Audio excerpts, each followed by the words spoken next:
Hello and welcome to Creature Features, where we'll be looking at some of the best and worst of genre pictures, be they horror, sci-fi, fantasy, or just good old-fashioned monster movies. Yes, monsters.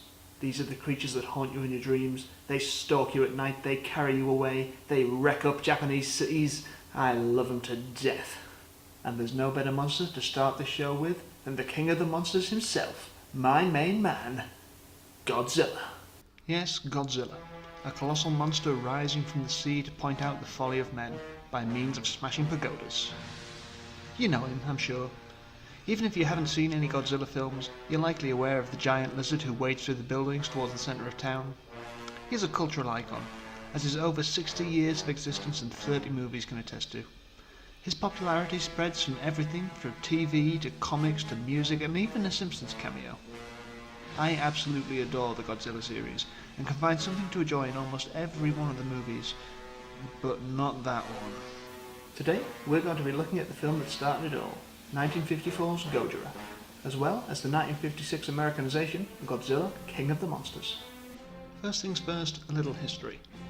As I'm sure you know, on August 6, 1945, America dropped a uranium bomb on the Japanese city of Hiroshima, and on August 9th, a plutonium bomb was dropped on Nagasaki. These two bombs combined took somewhere between 129,000 and 226,000 lives, both on the days and in the following months due to fallout. These deaths would weigh heavily on many people's minds, but out of tragedy comes creativity. People have used nuclear themes in literature, music, theatre, and of course, film. No film was more directly inspired by the events of that week in August than Godzilla. I mean, think about it. Everyone who worked on this picture would have had those events fresh in their memories, and it very clearly inspires the film's serious tone. So why turn one of the greatest horrors ever to hit a nation into a giant lizard? I've honestly no idea. I've tried to figure out where this idea came from, but looking it up, all I can find is that it's a metaphor for nuclear war. So how exactly you get from this to this is anybody's guess. But who cares? Godzilla is awesome. We're lucky to have him however he came to be. The plot of Gojira is as follows. After a freighter is destroyed and a mysterious storm damages a nearby island, Godzilla rises and starts heading towards the mainland of Japan, wrecking everything around him. The Japanese military try everything they can to take him down, but nothing seems to work, and Japan's final hope may lie in the hands of Daisuke Serizawa, a scientist who has developed a strange new weapon. Godzilla, King of the Monsters, is exactly the same plot, but with this loser thrown in. This is Steve Martin, but not that guy. This Steve Martin probably wasn't born a poor black child. He's a reporter who is very poorly integrated into the whole movie. He just sort of watches what happens from the back of the room. The Americanisation was evidently done to make sure it would appeal to a Western audience, and it's kind of weird. In total, 20 minutes of new footage was added, but 40 minutes was taken out, so the balance is a little wonky. And can you guess most of what got cut?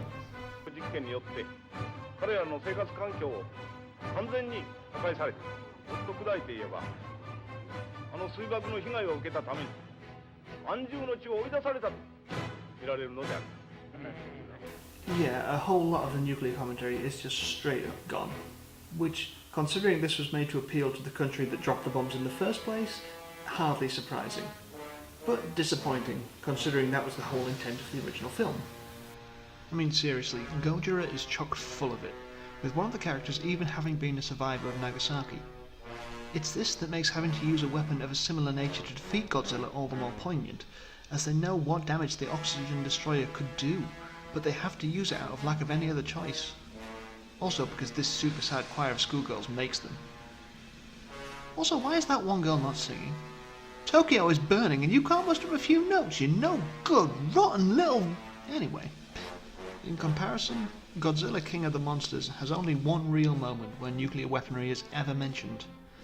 and even that is largely reduced and turned into a scene of Steve Martin watching other people talk about the plot. It leads to the American film feeling just kind of thin.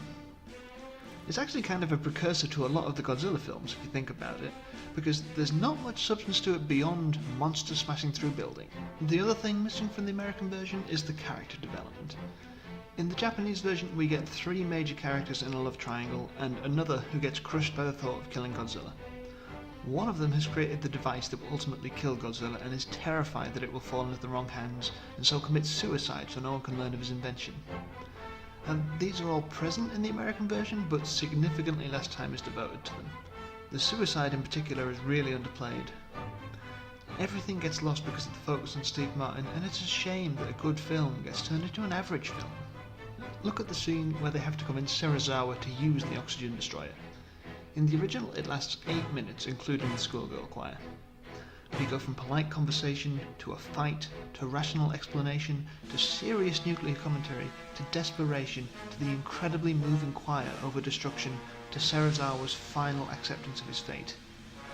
In the Americanization, we get the same beat, but it's only 5 minutes long.